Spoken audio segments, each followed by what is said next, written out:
Right, friends, welcome. That's right. You were also just there. Oh my gosh, everyone's like, you had New York bagels, like in New York. We're having New York bagels exported, imported.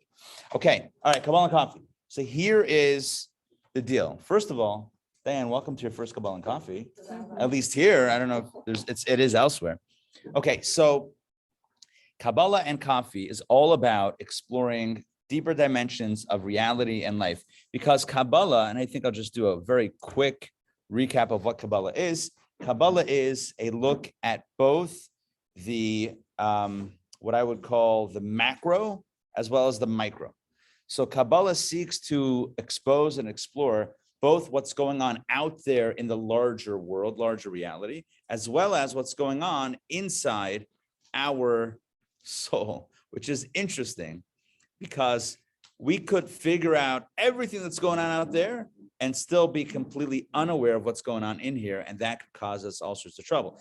And conversely, we could be very well aware of what's going on inside, but unaware of what's going on outside on a macro level. And that also could create somewhat of a liability, if you will, for our just our lives and our effectiveness. So the goal of Kabbalah is to explore the spiritual dynamic that exists in the universe at large, as well as the soul that lies within. Last week, we started presenting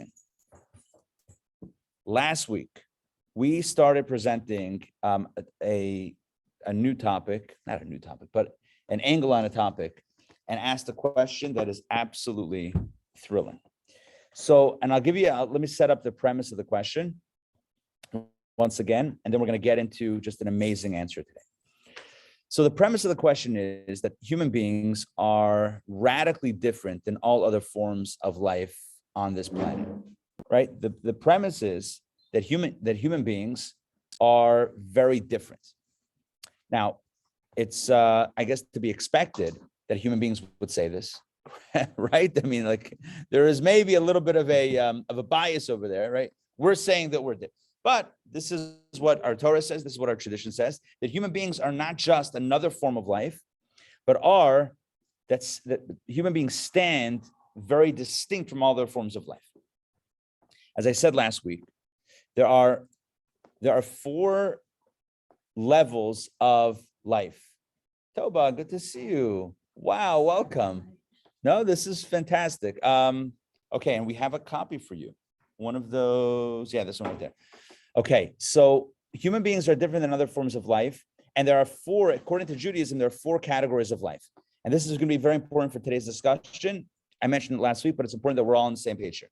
There's what's called domem, then there's someach, chai, and medaber.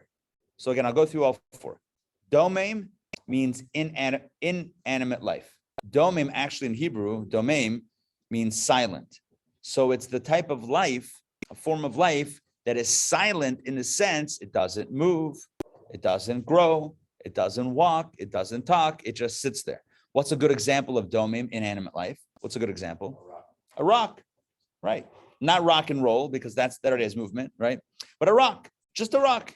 An even is sometimes referred to in Kabbalah as an even domem, a still silent rock. So domem means still and silent, but colloquial, what it refers to in this context is inanimate life. By the way, inanimate life could also be water. Water is inanimate, even if it flows. It's not really growing, moving on its own. It's not self-propelled. It's moving because of other forces and gravity primarily. But it itself is domem. A table is domem. A chair is domem. These are things that are just inanimate life. Not inorganic life, inanimate life. Then you have someach, level 2. What is someach? Someach is vegetation. Someach is anything that grows. So anything that grows from the earth is someach. I mean, that's an easy category. Trees, plants, grass, flowers, anything that grows. That's second level. Chai, third level, means life. And it refers to living animals, living creatures. Animals, birds, fish, anything alive that moves, with one exception, that is the human being, which is category 4. The human being is called the medaber. It's interesting. And Kabbalah notes this, and we've talked about this many times, but I think it bears repeating. The human being is called medaber. What does the word dibur mean? Speak, talk. Medaber is the one who talks or the one who speaks. Medaber is the one who possesses the capacity to speak and articulate and communicate.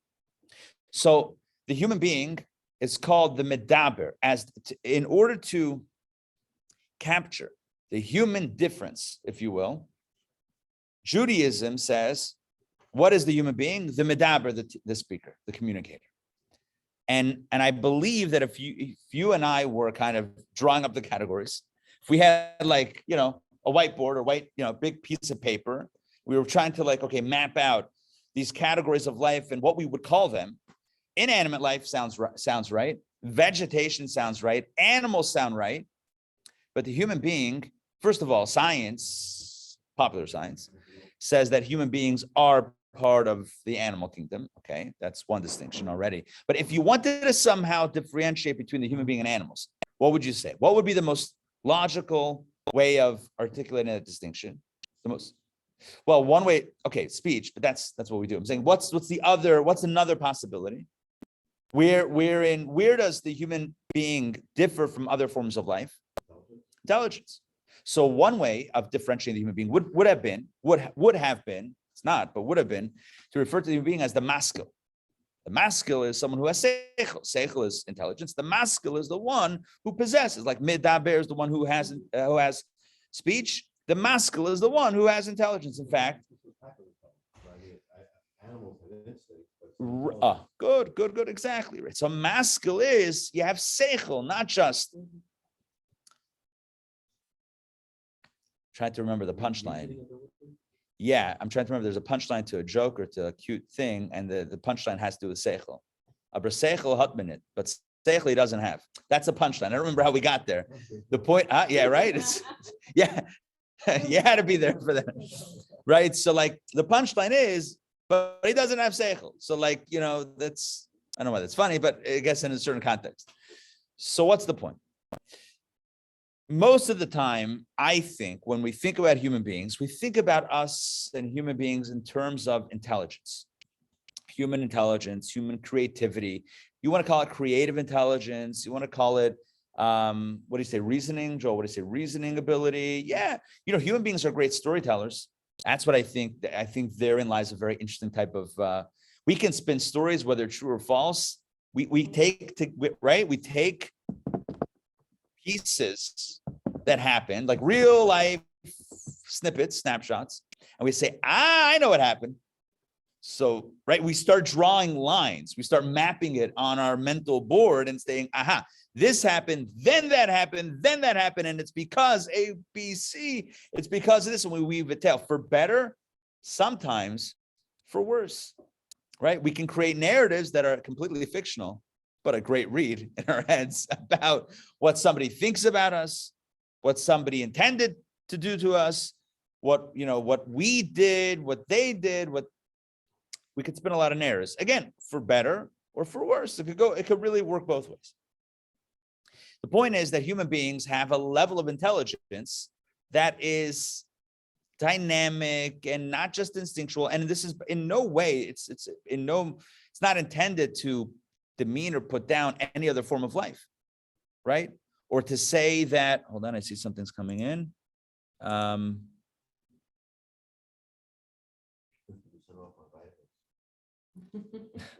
No, not that. This is a comment on the class. This is not a pop-up. Oh, this is a great deal. Humans are part of the animal system, and animals also communicate with each other. Would you say that we have an ego? I believe we're talking about our ego. Okay, I'm going to clarify that in a second, because we'll talk about communication and the distinction of communication in a second. But first, I want to talk about what Kabbalah doesn't say. Kabbalah doesn't say that the human being is the maskil, although, of course, we are, but that's not what we're called. That's not the official title of our book, so to speak. The title of our kingdom is not maskil, it's medaber, even though maskil would seem to be an apt description. Maskil, we have intelligence that is very, let's just speak very honest here. Animals, with all of their intelligence, have yet to study us. Just think about it, right? We figured out that animals have a way of intelligence. We figured that out. Animals haven't gotten it together. I'm speaking a little bit, speaking kind of tongue in cheek to put us in the thing. I know the Far Side would love this, right? And I'm a huge Far Side fan. Gary Larson, right? I'm a huge Far Side flips the script. It's the animals running the show, and they're looking at the people in the fields and the farms. It's hilarious. I love Far Side is great. Favorite Far Side ever, which I've tried to find, and I think I've been unsuccessful unless I have found it. But my narrative is that I've been unsuccessful. I'm not sure which one it is, but it's the guy security guard. You could tell he's like wearing a security badge, whatever it is. And it's like, Gary Larson was great. It's like one panel, one image with like a little caption, tells the whole story, right? So it's like the security guy, and he's dozed off. He's now sleeping. And there's like the big red button. Maybe it says the big red button. Or maybe it was red in the Sunday edition and it was colored. I don't remember exactly. The big red button. And that's like, this is going back to when probably the Cold War was a thing, more of a thing, or whatever we would call it, right? So like the big red button, and there's like another guy behind him. And this guy is drawn to be like this like silly, goofy guy, like the practical joke prankster. And he's got like a paper bag, like filled up with air, and he's about to pop it in his ear.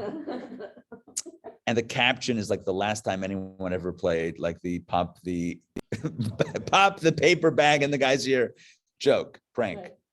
What's my point? I have no idea anymore. No, we're talking about animals and human beings flipping the script and all that stuff. Look, there's a level of intelligence that I think we can comfortably say, without it being about ego, without it being narcissistic, say that, look, there is a level of intelligence that we possess that other forms of life simply don't possess. And yet, Kabbalah does not say that is what the human being is. The human being is defined as the medaber, not the maskil, even though we have seichel, even though we have a level of seichel that other forms of life do not have. Is that because the medaber, the ability to speak is the next level high? So it's one of the question that I'm asking, which is not my question. It's asked throughout mystical literature. The question, a really good question, always points us to the right answer. Not a great question, again, not judging, but a question that's not so great just puts up a wall and doesn't push us in the right direction. So this question is so good that it pushes us in the right direction, which is we must therefore conclude exactly what you said. If in Jewish literature and mystical literature, the human being is called the medaber, the communicator, when many of us would have believed that the prime feature of humanity is our ability to be wise and cognizant and self-aware and creative and narrative, all that stuff. When we would have thought that, it must mean the only conclusion, the conclusion has to be that dibur, that speech, is a greater quality than seichel. And now we just have to figure out why. But you're right. That's the process of the question is, the good thing about questions, good questions, is that they close certain doors and force you to open up another door that you otherwise would not have opened, because you would have been satisfied with, yeah, I'm comfortable right over here. But a good question doesn't just put up like walls everywhere and be like, all right, now you're stuck, now you're trapped, now there's nowhere to go. Actually forces you to go down a path and explore an option that you didn't, that you weren't thinking before. And that's, I think, extremely helpful and healthy. So the conclusion, therefore, is, and I will say, you find this a lot. You find this a lot in the teachings of the Lubavitcher Rebbe, where if you study his, the insights on the Torah portion, or the insights on Kabbalah, or and anything, sometimes the edited talks, when you read the transcripts of a Shabbat afternoon Farbrengen, where the Rebbe would take a Rashi and analyze it. The Rebbe would sometimes ask 12 questions plus on 1 2-line Rashi, on Chumash, like one Rashi comment on the Torah that's very basic. Rashi himself writes in his introduction, he's explaining this for the 5-year-old who's starting to learn Torah, like the basic meaning. And it's like people have read it for thousands of years, not thousands, sorry. Rashi only lived 800-900 years ago, but it's for hundreds of years. And, very simple, straightforward. And the Rebbe would eviscerate it. and come to a place where the conclusion is, we have to say, therefore, that Rashi was not talking about what everyone thinks he's talking about. He must be talking about something else. And it's like the questions point you to the direction. And then the only thing that's left is to figure out, okay, but what does it mean? Which is what we just did today. The process is always this. The process is, right, show how this can't be, therefore it must be that, but now we have to figure out how that makes sense. It can't be that Seichel is the highest because we're not called the Maskil. You have to say that Dibur is, but now we have to figure out how or why that's so. So in short, here's the short version of this, because otherwise it's going to get too involved. The short version of this is, and friend, you wrote about ego here, and you're touching on it. I don't know if you meant it this way or not, but I'm going to use ego in this construct. Seichel, intelligence, is a quality that speaks to our ego, that speaks to our, maybe ego is misleading, that speaks to our yeshus, our self. The quality of communication, of dibur, of speech, speaks to our ability to transcend self. Oh, let's use self and transcendence. There we go. Intelligence maximizes or enhances self. I know, I understand, I figured out, I put these things together, I've been creative. Obviously it could be for someone else also, but primarily seichel, intelligence, is about self. Whereas communication is primarily about the other. And I could communicate what I know. I could communicate my seichel, my intelligence. I can communicate my emotions, my midos, my feelings. I can communicate all sorts of things. But at the core of it, communication means I'm not stuck inside myself, but I can share myself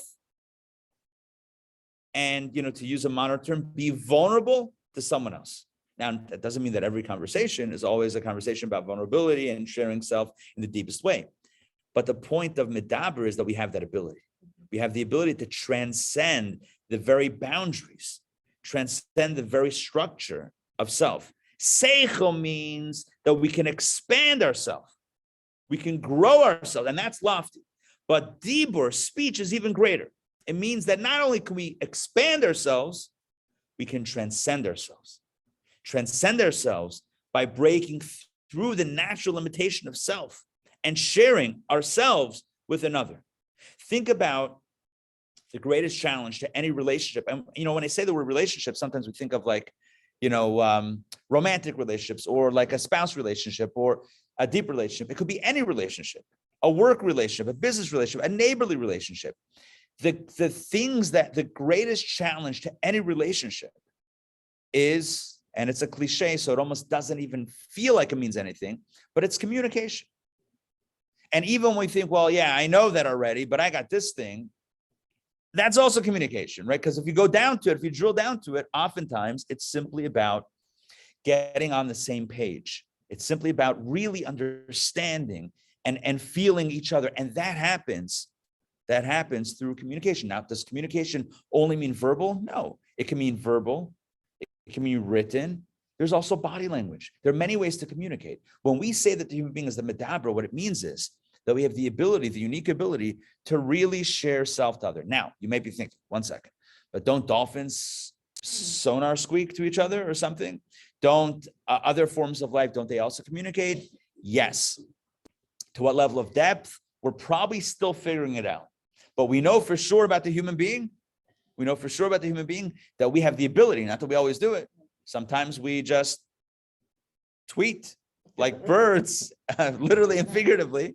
Sometimes we tweet and, that's not always healthy, whatever we're tweeting, because it's not really, it's just to rile up the crowd maybe, or whatever it is, all right, let me back off that for a second. So the point is that human beings have the ability, we don't always do it, have the ability to really open up and collapse the boundary between self and other. If I were to use, I'm trying to use non-Kabbalistic terms to make it just so we're having a real conversation. If I were to use some Kabbalistic terms here, I would say like this, that the soul has two dimensions. every soul has two dimensions. There's the aspect of soul that is particular and the aspect of soul that is universal. You with me on this? Right, think about your soul. There's a part of your soul that's uniquely you. It's your soul, perfectly designed for your body, for your station in life, which is true. And then you have an aspect of your soul that is not unique to you, that is a piece of God, that is therefore connected to every other soul. Seichel, intelligence, touches on the particular part of your soul, and dibur, speech, touches on or draws from the universal part of your soul that therefore is essentially and inherently connected with the other, which is where the ability to communicate comes from. So accessing communication, the reason why it's easier to philosophize, even in a conversation, than to really share, the reason is because it's easier to draw on your particular self than your higher universal self. That's the way it is. Does that make sense? So again, this is just the language of Kabbalah. Yeah. So got a couple of forks in the road that are my head here, trying to sort out the ability to speak. Is it that we are sharing our three options here about what the real essence of what we're talking about? Is it that we share ourselves, or we actually put out and share ourselves across the boundary from this limitation of only me to the other person? We share it. That's the first option. That's option one, yeah. The second option is we have the ability to articulate. Okay. We actually can do it. And the third one is that we are being able to access the universal in others, and in all of us, that we can do that. Can I give you a fourth option? All of the above? No, I think you're articulating in different ways. And I don't know that our online crew was able to hear what you said, but what Joel asked is, when we talk about the mila, I'm using Hebrew terms, when we talk about the advantage or the quality of dibur, the quality of communication, are we saying it's that what was your first option? Ability or sharing with another? That we actually do. We share. So option one, I thought that's what you said. I wanted to make sure I got it right. The three things. So option one is that one actually shares with another and collapses the boundaries that otherwise, makes two into one. That's option one. Number two, is it not that one is actually doing it, but one has the ability to do it, whether or not they actually pull on that?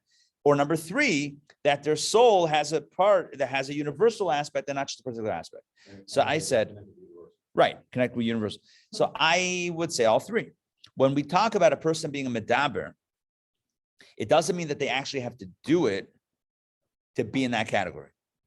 A child, even before, although a child can communicate, well, all right, I don't know. I'm going to get myself complicated over here, which I don't want to be. Anyway, the short answer is, even without actually doing it, a person is still understood to be of that ability, to be of that. And again, it doesn't, I think of Rabbi Yitzi Horowitz from California, Chabad rabbi with ALS, who's had ALS for a number of years now. We had his wife speak by us a few years ago in the old Chabad house. And he, at this point, he has no movement except for his eyes. And he is able to compose a weekly email, a Dvar Torah, a Torah email. He sends it out every week. He's communicative with whatever he has left, whatever he has the ability. His mind is 100%. My son, Nassan, my oldest son, who some of you know, he is studying in Los Angeles now. And Rabbi Yitzi's apartment, he has full-time care, etc., is actually right next to the yeshiva. My son has helped out the minyan in his room many times this year. And he told me, he's like, it's the craziest thing. His wife will come in and she'll be like, Yitzi, you got to get out the email this week. She's like, it's like a functioning, and my point of saying all this, first of all, he's an inspiration. and you can, Google him and look up video. There are no words that can do him justice on that level. But my other point is, the reason why I'm saying this is because communication is not limited to the mouth, and it's not limited to touch, and it's not limited to. It could be as, I don't know what I would say after as. It could be the eyes. Communication can happen on many, many different levels. And thank God for technology, obviously, that has allowed this to be a possibility. So is it that we can articulate? It's that at the core, it's that we can collapse. Again, why is it greater than intelligence? It might be another ability. That's the question in Kabbalah. That why are we saying that human being is the medaber and not the maskil? It seems like seichel is like, that we pride ourselves on our intelligence, our communication. We're working on it. I mean, like, why is that the pride of the human race? Dibur, according to Judaism, Jewish philosophy, and Kabbalah. It can't just be it's another ability that we have, because then why do we pick that one over that one?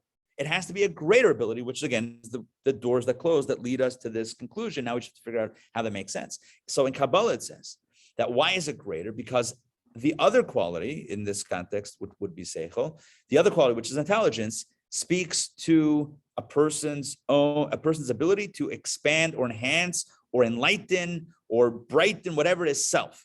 Whereas communication is the ability to break down the barrier between self and the other. That's at the core of it. It's to break down the barrier between one and the other. Wait, hold on one second. Dan. So I don't know when it was established that Jews should pray in a minyan, but a long time ago, it was established that community counts. Right. And otherwise there are people who do yoga and they meditate and that's all self. And this is not that religion or that philosophy or whatever. So from early on, that was considered a primary purpose in Judaism. I think what you're saying is powerful.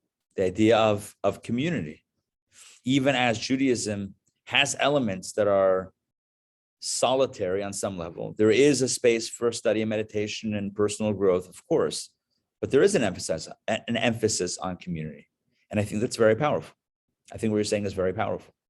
And I would say, even the fact that when we pray, in the laws of tefillah, laws of prayer, we're meant to actually speak the prayers and not just think them, not just look at the words and think them, but to actually verbalize them.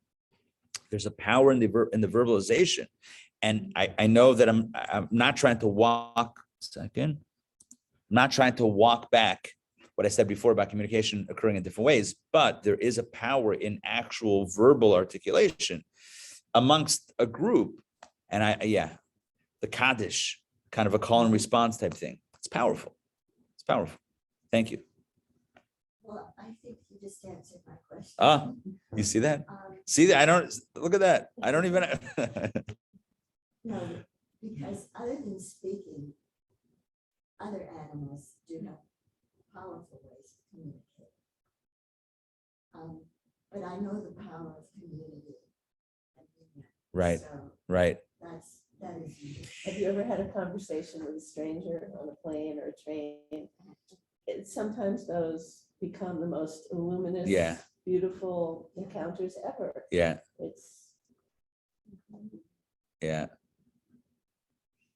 I think of how, in Chabad, the Rebbe really emphasized the idea of opening up a conversation. Excuse me, are you Jewish? Right? How would you like to do a mitzvah? If if we'd like to do a Jewish mitzvah. If not, let's talk about let's schmooze about universal stuff. It's powerful. It's about moving a person away from just focus on self and into a posture of connecting with another, which on a spiritual level, again, is very powerful. It's about accessing the part of the soul. And I realized as I was saying this before, I said before, there's an aspect of the soul that's particular and an aspect of the soul that's universal. It's more than just aspect. It's the external level of the soul is particular, whereas the deepest part of the soul is the universal part. It's like the higher level of the soul is the more universal part. The lower level, the more external level, it's like as the soul descends through its tumble, right, through its cosmic tumble, it gains particular features. But that doesn't mean that it completely changes. It always remains, it always retains some of the original elements. And that's at its core. All right, just to make things a little bit more Kabbalistic, because after all, this is Kabbalah Coffee. Kabbalah says, Chamisha Shemes Nikra Allah. The soul has 5 names. Chamisha Shemes, 5 names. Nikra La, she is called. Soul is feminine. Soul is called 5 names. Nefesh, from down up, from bottom up. Nefesh, Ruach, Neshama, Chaya, Yechida. Nefesh, Ruach, Neshama, Chaya, Yechida.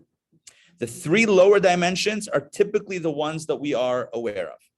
Nefesh, Ruach, Neshama. Nefesh provides biological existence.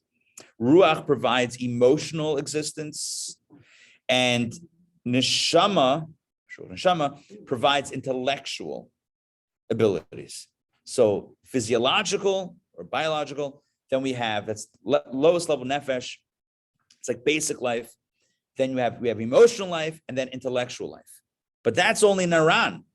Nefesh, Ruach, Neshama. Chai Yechida, the higher 2 levels are the transcendent levels of the soul. They're known as Makif, the transcendent levels. What does that mean? It's not us, it is us. Transcendent in the sense that we're not usually aware of it. It's what we would call perhaps to mix disciplines, the subconscious dimensions of the soul. So there are the conscious levels of the soul, like you know what you're experiencing, feeling about it and thinking about it. Hopefully, more or less we're aware. That's Naran, Nefesh, Ruach, Neshama. Chai Yechida are like the subconscious dimensions of the soul. And Chai Yechida touch on, although there's the subconscious dimensions of our soul, they also, because they're more transcendent, they touch on a more universal aspect of the soul that is also related to the other soul. Not because, not like this, not like ink on paper, 2 separate entities, but are in very close proximity to each other, but because they are essentially one. Because they're essentially one. It's not a forced unity, it's an organic unity. It's an inherent unity. In other words, it's a unity that we could say was 1 before it was 2. That's powerful. It's a unity that was 1 long before it was ever 2. Let me just say that in clear language. My soul and your soul were 1 before we ever differentiated and became 2 different people. It's a unity that precedes the diversity or the disunity. Now, accessing that is the highest thing a person could do, is the highest ability. Because to maximize oneself, sure, that's nice. It's nice. But to break through the structure of self and to touch on the core essence of the soul, which is 1, inherently, essentially, organically 1 with the other, yeah, that's a little bit bigger. That's Which the is- opposite of the Western notion. Go deep into completely yourself, opposite. contemplate your belly button. Completely opposite, which is why, by the way, and this is not a plug, is it going to be a plug? All right, which is why we're doing a course called Meditation from Sinai next month. Oh, really? Could we sign up now? Now you're making it sound like a commercial. No, seriously, to highlight the distinction between, and I'm going to call it Eastern/pop meditation and spirituality versus Kabbalah and Jewish meditation and spirituality. We're doing a 6-week course on this. And a lot of it, some of it, a central piece of it has to do with what we're talking about now. What day of the week is it? Tuesday nights and Thursday afternoons, 2 options.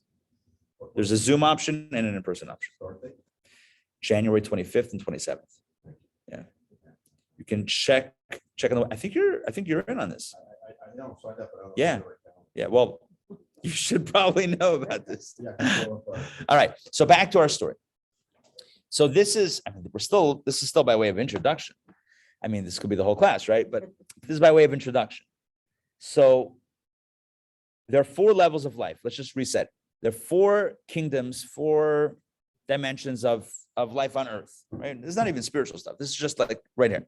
We have Domem, Someach, chai, medaber. We have inanimate life, vegetation, growth life.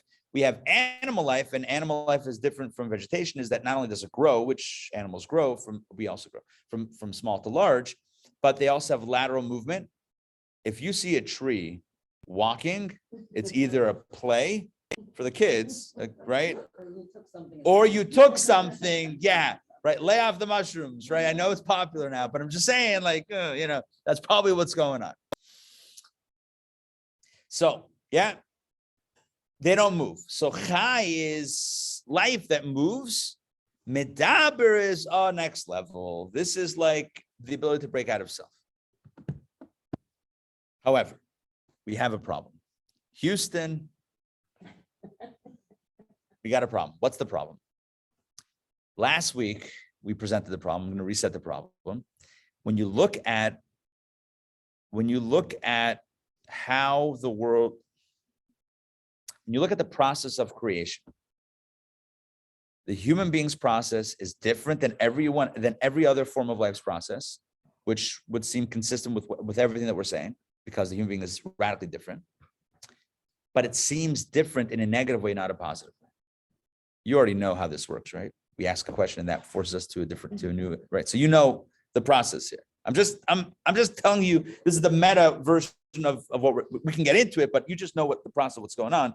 Keep that in mind as I ask the question. All right, what we see in the story of creation is something very interesting. Every form of life begins alive, emerges alive. And if you joined us last week, then this sounds familiar because we literally talked about this last week, but again, just resetting it.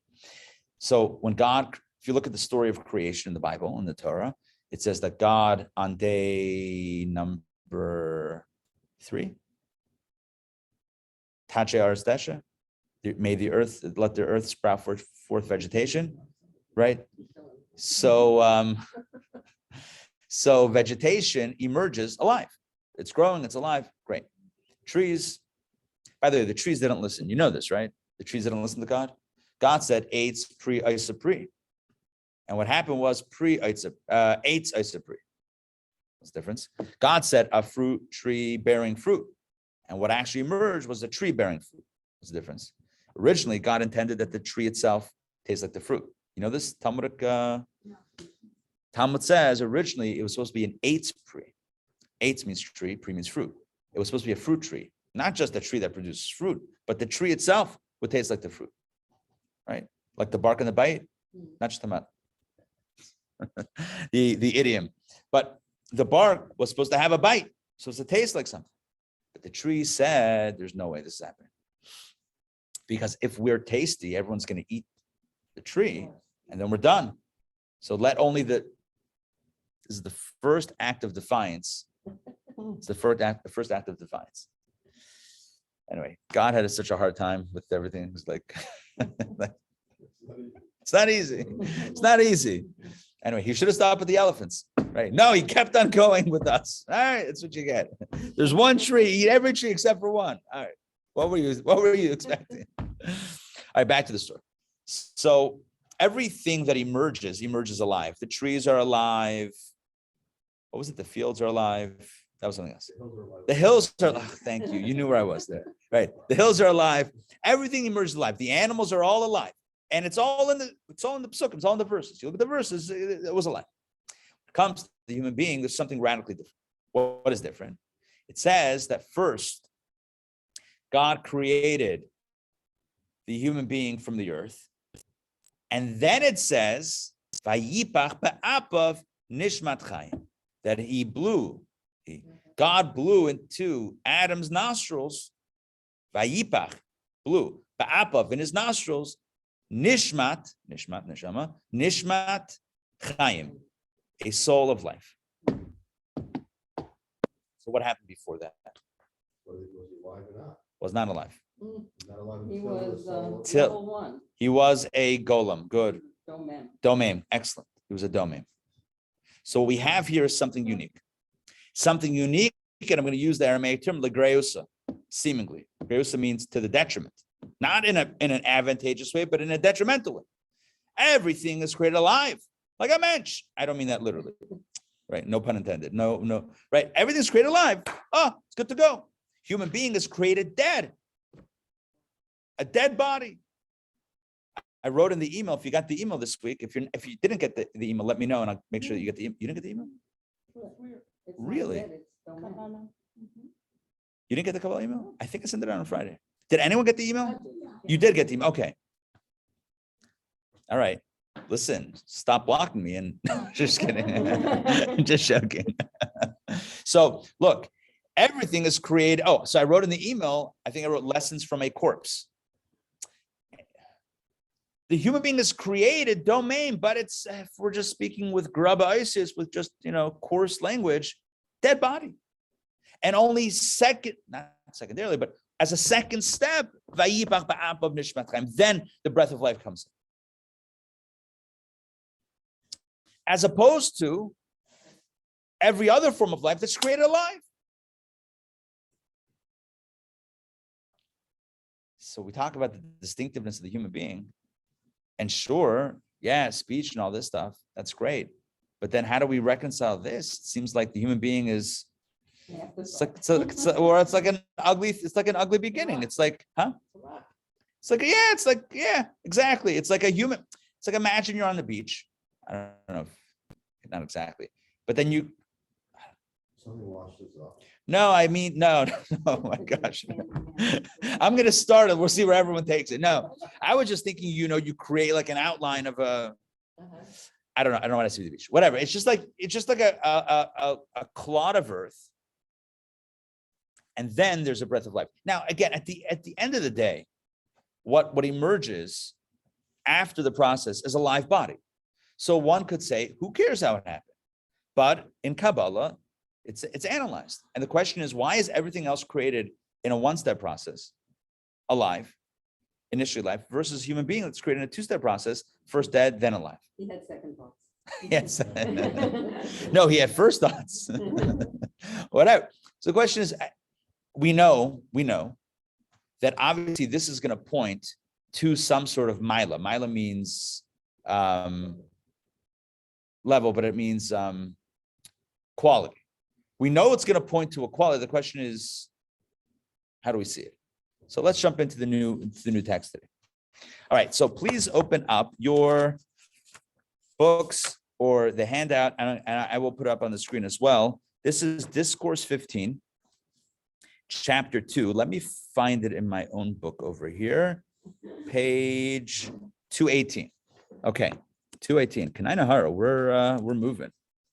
We are moving and grooving.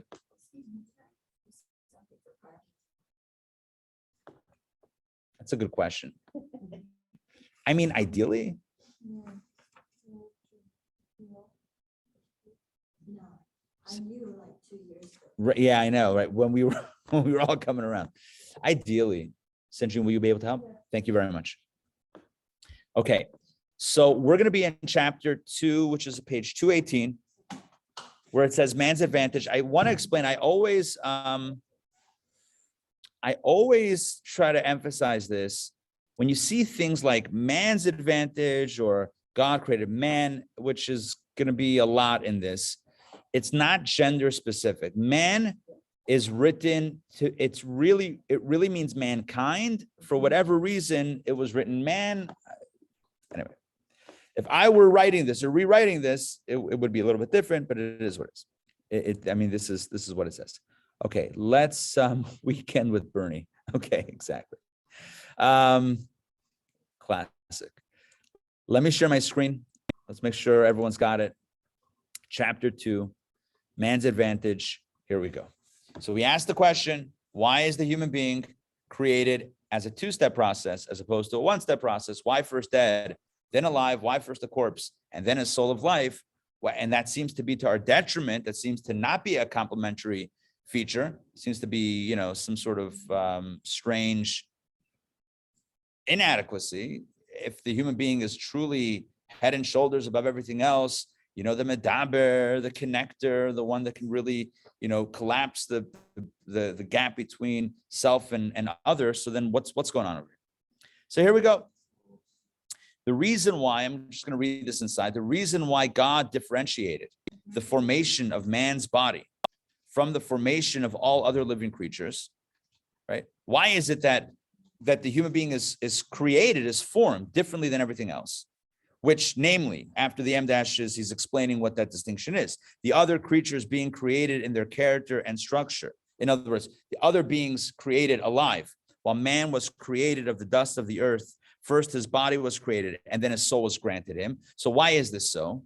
So he says this, and this was obviously the conclusion, but we just don't understand why. But the obvious conclusion is that this is not a debasement of man. In other words, it's not he used the word here, eine ligreusa. You want to see what greusa looks like in the Aramaic? It's 1, 2, 3, 4, 5 lines in on the Hebrew side, the fourth word.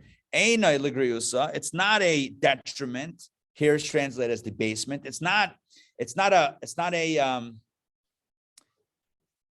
say it again? Put down. Yeah, it's not a put down of man, of the human being, but indeed it's a quality. It's not a chsara, and it's a maila. It's lamamal yusa. It's an advantage. In addition, now we haven't explained it. He's just stating what it is. In addition, his very creation from the dust, and in such a way that he's not alive at the beginning, indicates the lofty nature of man's soul. In other words, not only is the two-step process not a negative, but a positive, but the fact that initially we are but dust actually indicates how great the soul is. And now we're thinking, how does that work? Like, well, how does that logically make sense? Let's keep on going. To explain, and this is what I was explaining earlier, there are 4 general divisions of creatures, 4 kingdoms of life on this earth. Domain, here we go. If you want to see how to spell it in English, I mean, not like that is the spelling, but this is a transliteration of it. Domain, inanimate life. Someach, vegetation life. Chai, animal life. And medaber, and the human being. The lowliest, the lowly, well, can't say that. The lowliest, the lowest is the domain. Inanimate. The most exalted is the medaber, the communicator, the human being. Man's uniqueness as the select of creation, and that's a phrase from our sages, Bechira and Ephraim. In other words, the top of the food chain, so to speak, man's uniqueness as the select of creation led to the unique method of the formation of the body. Listen to this. Because the human being has such a great quality, right? That's why the body is created in such a way. We haven't yet explained it, but hold on. He's just the very stuff of which God formed his body, dust of the earth, the most gross of all matter. In other words, the lowest, deadest substance, and it wasn't alive. It's not like it was live earth, whatever that means. It was dead, just earth. Right, there you go. Right, the lowest indicates the fact that the body is of the lowest, indicates that the soul is the loftiest of all. And here, after this comma, is the main idea. For there is a principle that the highest of all descends lowest of all. In the Hebrew, kol hagavaya gavaya biyoser, that which is high, truly high, yored lamata mata yoser, descends low, descends to the lowest. Highest goes to the lowest. He gives an example, which we're going to read, and then I'm going to stop and we're going to schmooze about this. When a stone wall collapses, the lower stones fall close to the wall, while the topmost stones fall at the greatest distance from the wall. The higher the stone was, the further it falls from the base. Okay, so we have a wall. This is not a stone wall. This is a book jacket, right? The wall falls. The higher falls further from where the wall was, further from the base, from the space that it was. What's the language? What's the popular phrase? The bigger they are, the harder they fall. Kind of, sort of, but it's really the taller they are, or the loftier they are, the lower they fall. To explain what this means, other than just gravity and physics, to explain what this means conceptually, let me give you an example. If you are running an operation, and when I say an operation, I don't mean like a company, but I mean a military operation, spy operation, some sort of high stakes situation. And you need someone to infiltrate the enemy, go behind enemy lines and gather intelligence and bring it back. You really need, you got, there's like, this is high stakes, life and death, and you really need someone on the inside. Who are you going to send? That's who you're going to call. Something strange. Who are you going to send? You're going to send your top person. Send your top people into the most difficult mission. That's the point. That's the var. That's the idea conceptually. You send your top people to the most difficult places. You don't send the Frisco Kid. I saw part of it last night. You don't send the Schmendrick, right? You send the. You don't send like your least capable officer, whatever, spy, into the most difficult task. Like, what do you do? Like, that doesn't make sense.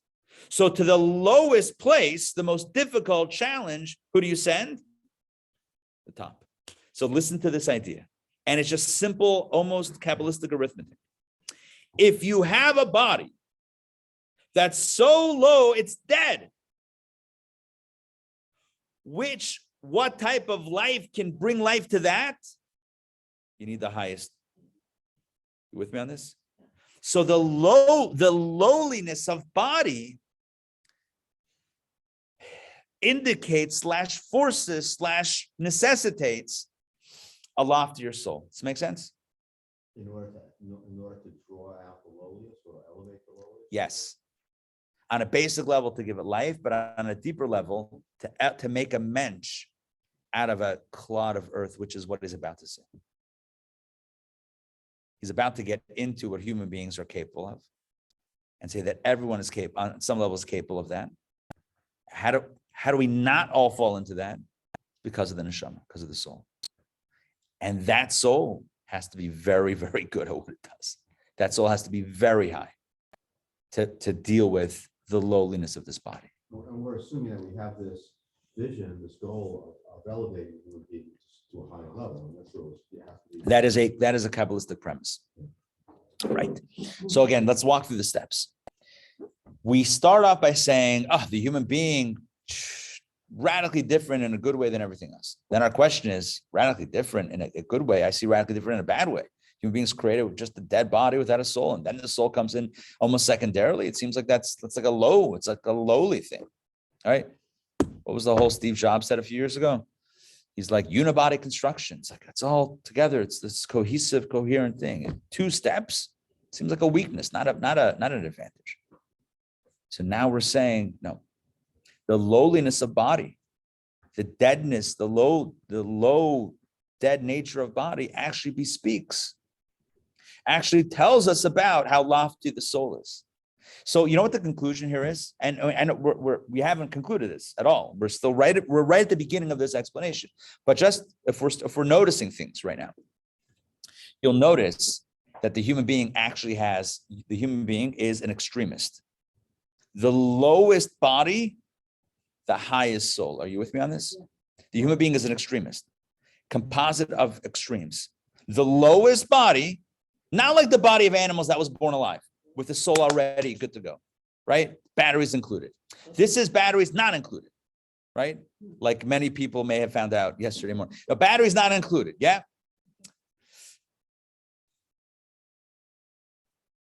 Lowest body, and you're gonna say, well, how's it lower than Domim itself, than Earth itself? Okay, it's not, but vis-a-vis living creatures, it's the lowest body, right? Because every other living creature's body was born alive, including vegetation and animals.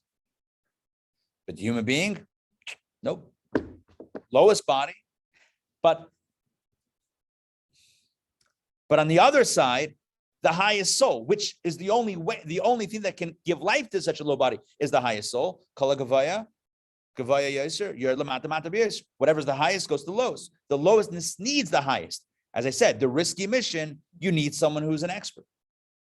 You need it's gotta count. So the lowliness, this is the math. This is the balance math of Kabbalah. It's the lower we put the body, the higher we're understanding the soul to be. So the human being is a composite of two complete diametrically opposite forces. One part of us that's pulling us to the lowest of depths, the other part that's pulling us to the greatest heights. Yeah, we're in the middle, and we got to choose. And this is a moment by moment choice. Are we going to live dust or image?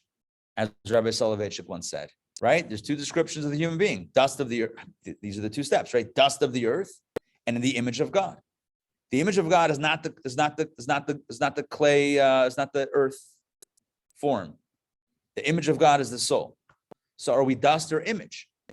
We're both. But at any given moment, you and I make that choice. Am I going to live in this moment dust or image? It's a choice. It's a nice way of keeping it in your pocket at any moment. Is this a dust choice or an image choice? Right? Am I putting forth my lower self or my higher self, to use very, easier language?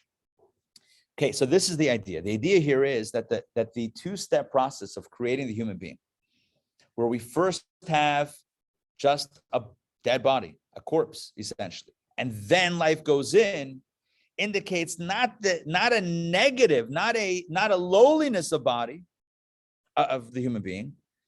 It is lowliness of body, not a lowliness of the human being, but a value or a superior quality of the human being, in that the soul is the greatest of all.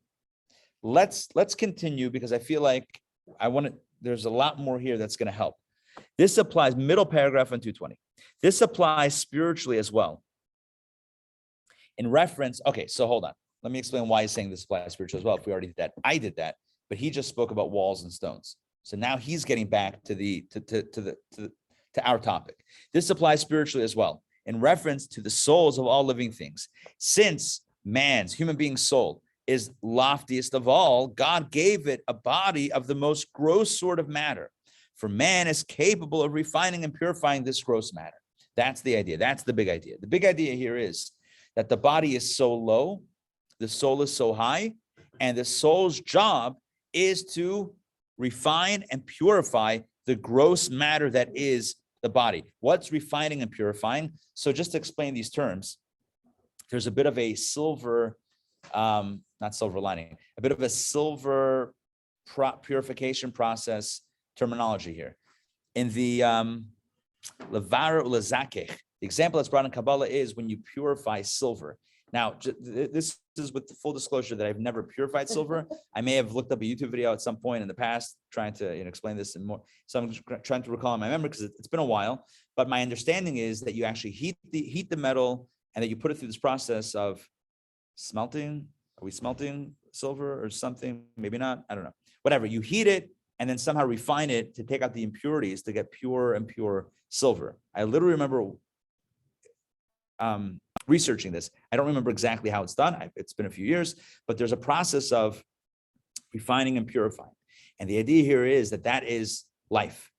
Life is purifying, refining, and purifying. It's about the soul being a positive influence in the body, and little by little making a mensch out of this body. I think I said this recently. When God says, "Nasa Adam b'tzalmeinu k'dmusenu," let us make man in our image. Everyone wonders, who's the us? God says, let us make man. Who's the us? So many answers are given. Number one, it's the royal we. God means me, but he's saying us, as a way of speaking, so to speak. Some say he's speaking to the angels.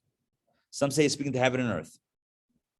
But one of my favorite answers is that God is speaking to us. Let us make man. Because I can give you the raw ingredients, but you have to make yourself a mensch. Let us make man means let us make you a mensch. God's not going to do the work, right? I mean, God could do the work, but then that misses the whole aim. Yeah, then that's not at all what this is. God already did that. He has angels. Angels are perfect, pure, spiritual beings, no flaws. God already had that. Clearly, God wanted something more, and that is a lowly body with the highest of souls, even higher than the angels, right? High, because the angels can only exist in a spiritual environment. Are you with me on this? The angels are those officers, official spies that can exist in friendly, in friendly territory. They can't go down. V'haraya, the proof is that they didn't come down. Are you with me on this? Yeah. Souls are higher than angels. Human souls are higher than angels because they go down into enemy territory. They're entrusted with this task of going down into enemy territory. That doesn't mean we're always successful. It means we have the ability. Choice, this is where choice comes in. We have the ability. We have the loftiest of souls, the lowliest of bodies. And the point is to make a shidduch, to make the most impossible shidduch, make the most impossible match ever conceived. This is honestly, it's a gelechter. It's like a joke, not in a good way. This is like a it's irony, right? It's very dark humor. You're taking the loftiest and putting it here. The answer is yes. And it's not because God has a sense of humor. It's because God wants us to make ourselves a match. And that's what he continues. Hence, in the nature of mankind, he's about to get into the vices of human beings in general terms, but you and I, we can use our imaginations, unfortunately. Hence, in the nature of mankind, we are witness to some who have evil characters far worse than wild beasts of prey, God forbid. Understand what he's saying here. The body of the human being is capable of more horrific actions than any wild predatory animal on the face of the earth. There's nothing that could go as low as a human being because of the lowliness of body. Nothing has a lower body and therefore lower potential. Are you with me on what he's saying here? Just the structure of where he's taking this. I'm going to start again. Hence, in the nature of mankind, we are witness to some people who have evil characters far worse than wild beasts of prey, God forbid. Listen to this. Listen to this. This was written before the Holocaust. Wow. Right? It's written before the Holocaust. And you can imagine okay. They are clever in devising ways. Clever means they're using human intelligence to devise ways to oppress others, to make others uncomfortable, or to harm them. They can rob or kill in order to gratify their own desires. By the way, I will say this, I've been, when I prepare this class, I do it in the Hebrew side. So sometimes the English is, you'll hear me sometimes say, like, oh, I'm sometimes surprised by the English. The English is it's not as strong as the Hebrew. It's making it a little bit nicer. Really? It's what's the word? Sanitizing it a drop. Generally, this comes from the evil tendencies of the body. And generally makes it sound like, but particularly the soul is really behind it. That's not what he means. He doesn't mean like in most cases it's the body, but in some cases it's the divine soul that's robbing and killing. That's not what he means. He means is b'chlal, like this is from, generally this comes from the evil tendencies of the body. And the evil tendencies of the body have or can have an evil effect on the soul. Let's continue. This causes the body. Oh, it's corrected by you? You got a later edition. Good. No, someone like Henry. Someone hand. I ever used. Oh, interesting. Wow, very nice. Okay, this causes, so somebody actually read through every line. That's very impressive. This causes the body to dominate the soul. The intellect is then used to carry out criminal schemes. And I feel like I need to just break this down so that it's in our language, because he's speaking very strongly here. He says, you know where you see the lowliness of body? You see this in human beings who can do the most devious and horrific actions to hurt human beings for their sadistic pleasure, in a way that's cruel, in a way that uses the intelligence, the human intelligence, the aforementioned human intelligence, which is still limited to ego and therefore susceptible to corruption because it's still the self part of self. So can use intelligence to figure out how to inflict the worst pain on someone else. Are you with me on this? Yeah, and we all very aware of examples of this. Unfortunately, I would say.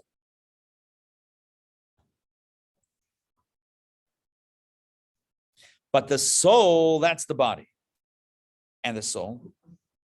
But the soul is intrinsically of the highest quality. The body is of the lowest. Which animal sadistically plans? An animal will kill when it's hungry.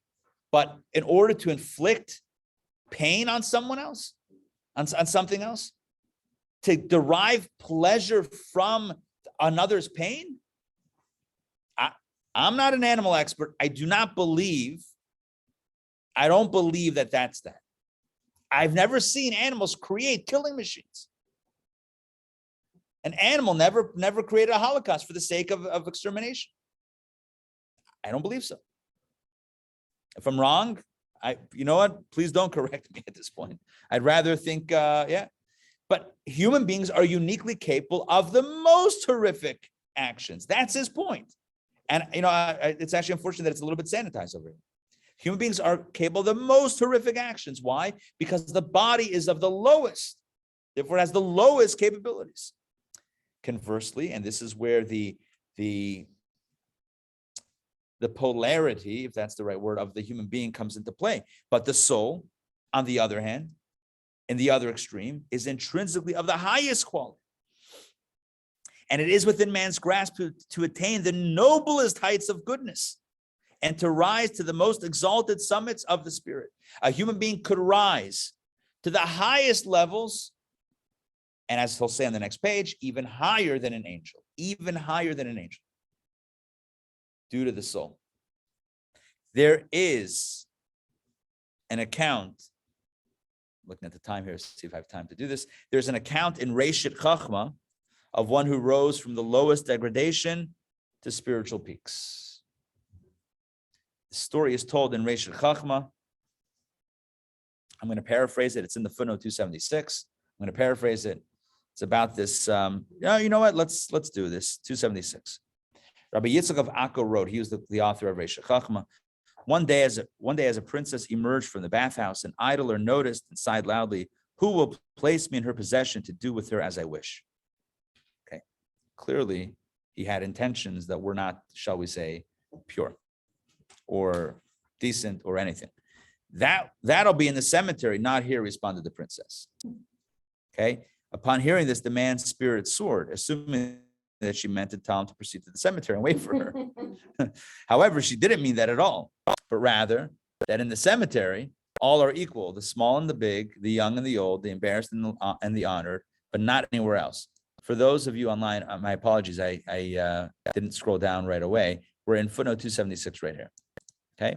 For a princess, the public could not come close to her. So this guy says, "Oh, I would love to be with her," but he uses much more grub language, grub meaning coarse and etc.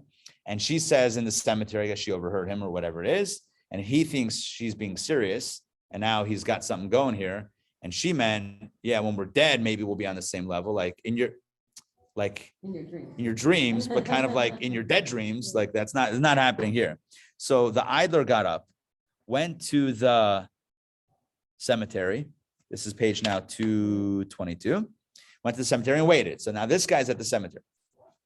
Meanwhile, he set his mind on her and constantly pictured her appearance. He removed his thoughts from all other feeling and flooded his mind with her and her beauty. So the obsession was real, and he could not think of anything else other than her. So there was a meditative, and you'll see where this is going in a second.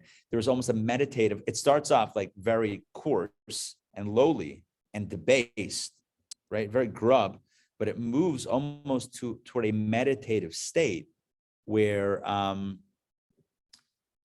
he's almost like meditating on her and blocking out everything else. So day and night, he remained in the cemetery, eating, drinking, and sleeping there. If she won't come today, she'll come tomorrow, he said to himself. This went on for a long time. Now, let's continue. His immense separation from all physicality due to his constant thoughts about this one matter, coupled with his isolation and absolute craving, had a profound effect on him. And now, again, the profound effect is now framed for the positive on some level. His soul became separated from the physical and became bound up with the intellectual until it separated from every physical matter, even the princess, and became attached with God. Now, this may sound like, we were following the story and now like it's veering. I don't know if I can explain it. I don't know if I don't know that there's anything I can do to explain it more than what this is saying. It's a parable. I think it's a parable, right? Oh, it's an account. I'm sorry. Maybe it's real. Maybe it's a real story.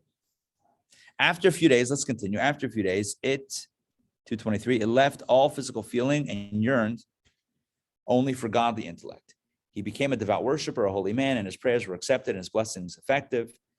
He was a tzaddik. Many merchants would make a point of stopping by to receive his blessing, and he became famous. Okay, so It happens. it happens, right? I think the point is, what's the point? The point is that we have both extremes. And here's an extreme example, even if I've read this before, I've counted this a number of times. I don't know if I can break down exactly the process and how the alchemy works of how you go from, one to the other. I don't know that I can like break it down on that level. I don't think the point is actually to break it down on that level. I think the point is just to highlight a very important truth about the human condition, and that is that we have the capacity to be extremely low, and we have the capacity to be extremely high, and those are not two different people. Those don't have to be two different people. It reminds me, I don't remember the rabbi's name, the one you brought here several times, who works with addiction. Shays Taub. Right, who just He's takes amazing. people from the lowest, and is able to get them to that point where it's a spirit that the higher elements of their soul Yeah. guide them. right? Yeah. And even to illustrate that the addiction is very often, if not always, about trying to fill a God-sized hole and not filling it with, and filling it with things that don't actually fill that space. Rabbi, Yes. it seems like we're changing nomenclature. So now we're saying that man could be lower than animal, but we've been talking up to now about animal soul, our own animal soul. Right. Animal soul is still the spirit, is still the infusion of spirit that is in the animal. Whereas we're talking now, not so much about the animal soul, but the body itself. The body itself, by virtue of its lowliness and being created without a life spirit, without a soul, without a higher soul, the body itself, and maybe even without that animal soul initially, the body itself has a lower capacity. The bottom of the body of the human body is lower than the bottom of the animal. But you're right, the animal soul would be a force that is common denominator between us and animals. But there's still a level of more. The ability to go down it's a lower ability. Again, the floor is lower for the human being. There's another angle on this on the next page. Why a human being can be worse than an animal. And that is because of the missed potential. Right? If we have intelligence and we don't use it and we act like an animal, or sometimes worse, that's even worse. Compounded by the fact that we had the ability, a higher ability, and didn't utilize it, that makes it worse. But that's already an answer that has a bit of a spin. I think what he's saying thus far is that the bottom of the human being is lower than the bottom. When I say bottom, what I mean is the lowest that we can go is far lower than it. I mean, look, which animal created mass killing machines? It's not even which animal tortures other animals for the sake of torture. I don't see it. If your question is, but how could that be if we have an animal soul and that's what other animals have? So the answer is because we have a body that no other animal has, a lower body that no other animal has. We have a lower potential, straight up. I mean, I read this. I don't even want to give examples. Yeah, the capacity of evil in human beings. Let's just be very honestly. The capacity for evil in human beings is infinitely greater than the capacity of evil, if it even could be called evil, within any other form of life. Is a lion that hunts its prey evil? Survival. Now, if a human being does that, we would say Uber Eats. Like, what are you doing? Like, you don't bro. Like, what are you like? That's crazy. Like, what are you doing? So even on that level, even if it's parallel, it's worse for the human being, which is what I'm going to say the next page. But it's not just parallel is worse when you're a human being. There's a lower bottom. Straight up, there's a lower bottom. I wish it wasn't so. But we don't live in a world that we don't. It's not like we don't know what's going on here. And sometimes we see that person has no soul. You know, Right. thinking like we don't want to believe that. And we elevate qualities of animals and our pets, and it's a beautiful thing, but they don't go as high as the human can go. They maintain a sweet devotion, a faithfulness. Right. That's beautiful, but the potential for humans is so much bigger. The ability, and really what it comes down to in this, at least in this conversation, is the ability of that soul, the human soul, to transform the lowest into a mensch. No, you know what it means? On a very basic level, just straight talk, it means you want to do something, you really want to, but you can hold yourself back from doing it. Marshmallow test. The marshmallow test, marshmallow experiment, right? That is the hallmark of a human being. That's when you say, oh, that person's a mensch. They could have taken advantage, they could have done it, they didn't. That's a mensch. You would never hold an animal accountable. Going back to this example that I'm giving, you would never say the lion should not have pounced because the lion was hungry. What are you going to do? The lion's a lion. But a human being, you say you're held to a higher standard. Again, that's the other side. That's the higher side. The lower side is that we have a lower potential, lower capacity. The higher side is we have a higher potential capacity. We have the ability to to go lower, to commit actions and acts that are lower than anything else could have committed, could have even thought of committing. And on the flip side, we have the ability to refine ourselves, refine that very coarse and grub and lowly body in a way that nothing else can. Let's go to the next page and let's close it down. Rabbi? Yeah.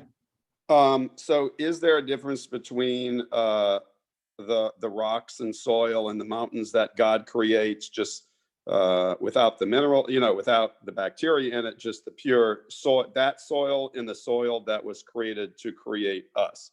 Yes. Is there a life? There is a life force. Okay. My understanding is that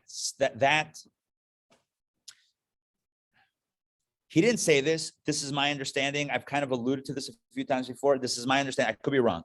My understanding or belief, at least, is that the domain, the literal domain, has a nefesh hadomemet, whatever you want to call it, has an inanimate soul.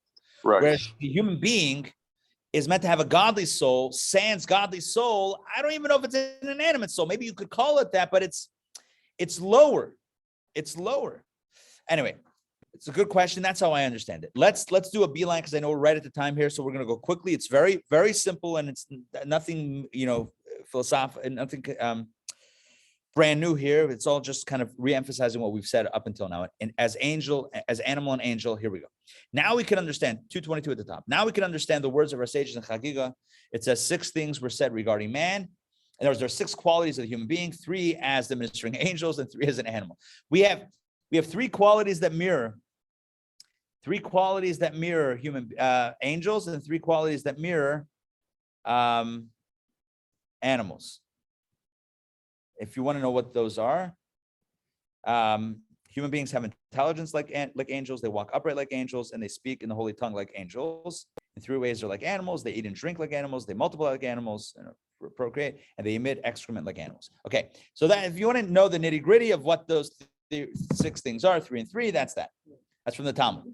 But the point here is not about the specifics of this, but the polarity, if that's the right word, of the human condition.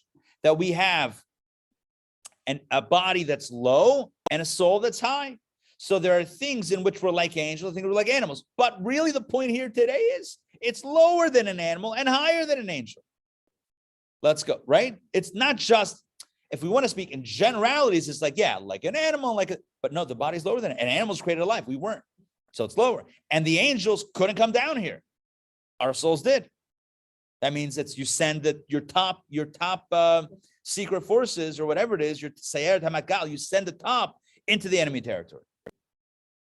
All right, back inside. Man's bodily nature and tendencies are animalistic. A human who behaves like an animal is actually lower than an animal because it has no intelligence while man does. That's what I said before. Even if it's the same behavior, we still say, what's going on? You have seichel. And right? Why'd you do that? Due to his nature and tendencies, man is like the ministering angels on the other side, for he can attain the very lofty spiritual heights. When man grows in intellect, he rises higher than the angels, and that's how it's higher. So we can be lower than the animals and higher than the angels. The angels exist in a spiritual world, right? The angels exist in a spirit. The angels are delicate. They have to remain in a spiritual world. As a saying, when the angels said to Moses at Mount Sinai, the angels said to God, why are you giving the Torah to human beings? Leave it here in heaven. And God says to Moses, answer them. And Moses says, are you kidding me? I'm supposed to answer angels? God says, give it a try. I'm paraphrasing. So Moses says to them, did you open up the Torah? What does it say? It says, don't kill, don't steal, right? Don't commit adultery, don't covet, etc. All these things. Do not. Klum Yetzirah yesh b'nechem. Do you have a Yetzirah? You have an evil inclination that you need to be told don't do these things, right? That's what he says. Do you have a Yetzirah? Do you have an evil inclination? So angels don't have that. Why? Because the implication here is because their spiritual level, if they were confronted with that, they would be vanquished on contact. It's like a delicacy. I don't mean food delicacy. I mean, it's like a delicate nature. Snowflake. Yeah, that on contact, it's gonna break. It's gonna get destroyed. It's too delicate. It's too fragile. That's a good word. Fragile. It's too fragile for contact. You take an angel, put him in this world, you're done. Right? But man, in his mundane environment, conceiving the most abstract of what we can know of God. In other words, you and I, with our bodies, our lowly bodies that are capable of God knows what. And we choose instead to conceive the most abstract of what we can know of God. In other words, come to Kabbalah Coffee Sunday mornings at 9:30, whose intellectual achievements impel him with a thirst to cleave to God. And now hopefully you're inspired. So you and I are now towering above the angels. With his service, he elevates. Now a next step is, and with his service, with action, he elevates the physical universe, not just the body, but actually elevates the universe itself. We don't have time. We're at the end of the class. So I'm not going to now introduce this new concept. We're going to pick this up next week, please God, and talk about next level, not just the soul vis-a-vis the body, but the soul vis-a-vis the body and the world. That's next time. But just know that the impact of the soul is not just on its particular body case, but it's on the whole world. Next, it is for this reason, this is it, last paragraph, as we conclude this question and answer and this theme for today, it is for this reason that man was created differently from all other creatures. And his body is of the most crude and gross matter. Why? Why is it a two-step process? Why is the body so low? For his soul has the ability to bring light into the grossest darkness and to convert the darkness of the crude body to light. This indeed is the ultimate purpose in creating man and the descent of his soul into the physical world. Why do you think the soul is here in the first place? It is to refine and purify, using the language that we said before. It is to make a mensch out of the body. So in summation, wow, we talked about a lot today. Where to even start? In summation, here are some things hopefully we learned today. In summation, number one, we are the medaber. We're not just the maskil, we're the medaber. We don't only have the ability to think, we have the ability to communicate, which means that we have the ability to shatter the divide between us and others. Whether it's verbal or other forms of connection, we can connect in a deep, empathetic, real, and vulnerable way, and thereby access a part of us that's not limited to self, but is inherently connected with the other. The human being is created in a uniquely distinct,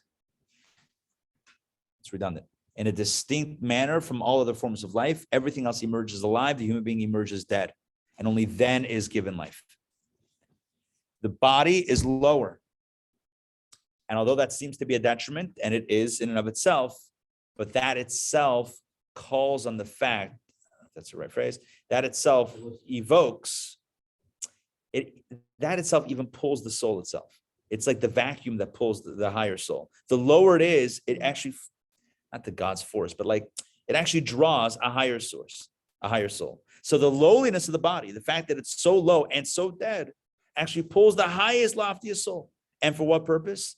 To make a mensch out of the body, which is why we find, as he said, in human nature, it was the best of times, it was the worst of times, right? So is that the phrase? Did I get that right? Right? It's the best and the worst. The human being is a tale of two cities, a tale of two realities, right? Charles Dickens. Yeah. A human being has both. We have the lowest body, capable of the most heinous, horrific, sadistic, evil actions. And it's all around us. I mean, all around. It's, we know it's here. It's around, it's within people. People can do that, or capable of that at least. And at the same time, we're capable of the most noble things. Because the body is the lowest, the soul is the highest. We are an amalgam. We are a composite of polar opposites. Everything else is kind of like middle ground. It's just alive as is. What you see is what you get. You and I, human beings, here and there. And we are the arbiters. We are arbitrating between body and soul, between dust and image. At any moment, we can choose to call upon our lowest self and to react from our lowest space, hopefully not, God forbid, or we can call upon our highest self and act in a noble fashion. That's our choice. That's what life is for the human being. That's why the stakes are so high. So I think the obvious message is choose wisely and be a mensch. All right, thank you for joining me today for Kabbalah Coffee. Hope this made sense. Hope this was inspirational, and hopefully a good way to start the week. I enjoy being with all of you, so I can't think of a better way to start my week. So thank you for being here with me. And I would say the next Kabbalah class is next year, but that's of course the old joke, right? 2022. What's the date? I know, crazy, right? I remember 2000. Very well. So what is next week's date? January what? 2nd. Oh, so it's right after January 1st. That tends to be the way. Okay, listen, let's intend on doing it. Check the email. If you're not on the email list, let me know, and we'll make sure that you get on it. Yes. This was, accept everything you said today, but it does imply to me that after God set this up, he's had a picture. So Toba's asking, where does God play a role in this? It seems like now we got this body, we got this soul, and we're figuring it out. Where does God come in? Right? Does God still have an active role in us? That's the question.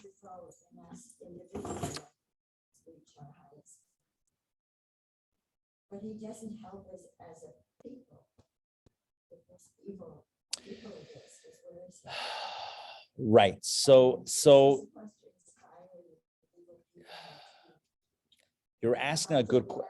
I feel like you're asking the question that I am not qualified to answer, which is I hate to say it, but I'm not qualified to. I think your question is, how or why does God allow abject evil to exist in this world? Why wouldn't God intervene perhaps to stop the evil from happening? If someone is planning and creating a Holocaust, well, how come God doesn't step in? And I think that we've learned, here's the way I understand it. This is not going to answer your question at all. There's not an answer, but this is an understanding that just is what it is. And that is that God intervened once with an evil machine. Stories in the Torah, we're getting to it right now in Book of Exodus. God intervened once to let us know what is right and what is wrong. And then he says to us, now you guys figure this out. Now you know that this is wrong and this is right. I know it would be great if God fixed everything and made it perfect, but that's where the angels are, and that's where the souls are before and after. And there's plenty of time for that. This time, there's this one really small fragment of time in which the soul is married with this body, which makes no sense for the one exclusive purpose of not becoming famous, not making money. That's not why it's here. The soul is married to this body for one reason, and that is to be a mensch. The question of why wouldn't God stop someone from not being a mensch? That would subvert the whole operation. I'm not trying to. So what is God's role? Yeah, I don't know. God's figuring stuff out. Yeah, God is doing other stuff. Hakol bidei, the Talmud says, Hakol bidei shamayim chutz miyir shamayim. Everything, Hakol bidei yad, Hakol bidei, everything is in God's hands. Chutz, with the exception of yirat shamayim, the fear of heaven. What does it mean, fear of heaven? Like afraid? It means except for our moral choices. God controls everything, even the fact that we encounter a challenge, even that fact that we encounter someone else who's not acting like a mensch in our day-to-day lives. I don't mean anything horrific, but someone who's not acting like a mensch. And then somebody cuts you off in a, not an accident, but someone does something that's offensive, says something that's offensive. All of that, forget their own personal liability and responsibility. But all of that, everything is orchestrated for me for right now. And the question is, what am I going to do about it? There's a lot of stuff that's happening. I'm not going to suggest that God has nothing to do. I think God's staying busy. But we have a full-time job. And God's not going to take that away. Because if he took that away, honestly, then what do we do? It's the eternal question, especially when you get into evil. How can evil happen? That again, I could never posit to say. You know who asked that question? At the end of this past week's Torah portion, yesterday, in synagogues around the world, we read Moses say to God right at the end of Shmos, Lama hareos lama zeh, why have you done evil to this people? You know what God says? Just wait. Just hold on. It's going to get better. Does God answer it? Doesn't answer it. He can answer why. God's anything is not our anything. God's thoughts are not our thoughts. Yeah. So Rabbi? Yeah. What actually changes from before creation once we overcome, transform this potential evil into goodness? Is there a change that happens in the spiritual to anything spiritually? And if so, is that, does that mean that God changes, or God is now? God doesn't change. God doesn't. That's for sure that God doesn't change. Is there an effect spiritually? Yes. I'll quote I believe Zohar Tikkunei Zohar. Kad estalik eskafis sitra achra estalik yikar the kushri b'chulam. It says kad eskaf. It's Aramaic. Kad eskafis sitra achra. When we hold back the sitra achra, that means the other side. Istalik yikar the kushri b'chulam, and then the glory of Hashem is revealed and manifest in all the worlds. So there's absolutely a spiritual effect to our holding something back, even small, like we wanted to say something and we didn't, we withheld ourselves, or wanted to do something that's not becoming of our, and we held ourselves back. Is stalik yikar the kushri b'chulam, and it creates a mega effect spiritually in the whole universe, and that absolutely has an effect. I thought you were going to ask something else as you started the question. I thought you were going to say, does that transform us? The answer is yes and no. There is a transformation that happens, but it doesn't mean that we shouldn't expect the same temptation, challenge to manifest itself the next moment. I don't even say the next day, the next moment. We should never feel like we're in the clear, like, okay, we got this, we've mastered this, we're no longer susceptible. That's the worst feeling that a person can have. That sense of not only complacency, the sense of comfort, not comfort, the sense of false security. That false sense of security, that's one thing we know is that the nisyonos do not stop. The nisyonos are tests. The tests do not stop. Tests, I mean, the challenges from without and within, they do not stop. And if we believe that we've conquered it, that makes us the most vulnerable. The most vulnerable we can be is taking our eye off of the potential. Anyway. So change has happened in have we come up with a theory of actually why God needed this change to happen, or what benefit, or if there's no benefit, why the world was created? You're asking, so why does God want all this in the first place? So I'll tell you what the Alter Rebbe said, the founder of Chabad. He said in Yiddish, "If a taiva is king kashanit." the phrase in Kabbalah and Chassidus is, it's actually from the Medrash. It's not even from Kabbalah, it's from the Medrash. It says, Nis'ava Kadosh Baruch Hu liyas leitir b'tatenim. God desired to have a home, to be at home in this world, which means in the world and also in the body. Like, God wanted a home. And the Alter Rebbe said, this is God's desire, it's the Medrash says. So the Alter Rebbe said, if a taiva is king kashanit, you can't ask a question on a desire. Why do you like this? Why do you want this? So the short answer is we don't know why. We know what, we don't know why. Why did God want this? Why was God not happy with angels? Why did God have to create this world with this darkness, that body so low, and then infuse a soul so that we should get it right? Who cares? It's like asking somebody, do you like vanilla or chocolate ice cream? And they say chocolate ice cream. Why? If a taiva is king kasha, you can't ask a question on a desire, what you like. What you like is what you like. Now I understand this sounds like we're humanizing God. Fine. So with all apologies, I'm just giving. I'm not trying to tell you anything original from me. I'm just telling you what it says in the sources. If a taiva is king kasha, you can't ask a question on a taiva. I mean, you could ask a question, but you're not really going to get an answer, an intelligible answer about why did God want this. What we know is what the why. Maybe when we're on the other side, God can answer that question. If God lets us know, we'll know. I mean, perhaps the greatest, one of the greatest attributes of God is to create independent aspects of itself, and then those independent aspects, instead of completely rebelling, eventually say, you know what, we could rebel, but we like you, so we're gonna worship you. Yeah, it sounds plausible. But I think we run the danger of humanizing it a little too much. But I'm not. I can't say no. All right, we're gonna close it out. All right, good to see everybody. We'll see you guys. Have a wonderful week. Shavua Tov. Check the website for more classes that are coming up. I mentioned the meditation class. There's actually a meditation session online with Rabbi Label Wolf from Australia, live from Australia, Melbourne. That's going to be January 11th. We have a new course called with Mrs. Nomi Freeman called How to Think Like a Hasidic Master. A lot of really cool spiritual stuff coming up. I think January is the month of like spirituality.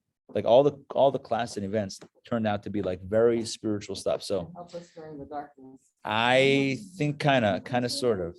Yeah, you could tune in. There's a lot of Zoom stuff. Check out the website. I think you'll like it. All right. Well, good to see everybody. Shavua Tov. Be well. Take care all.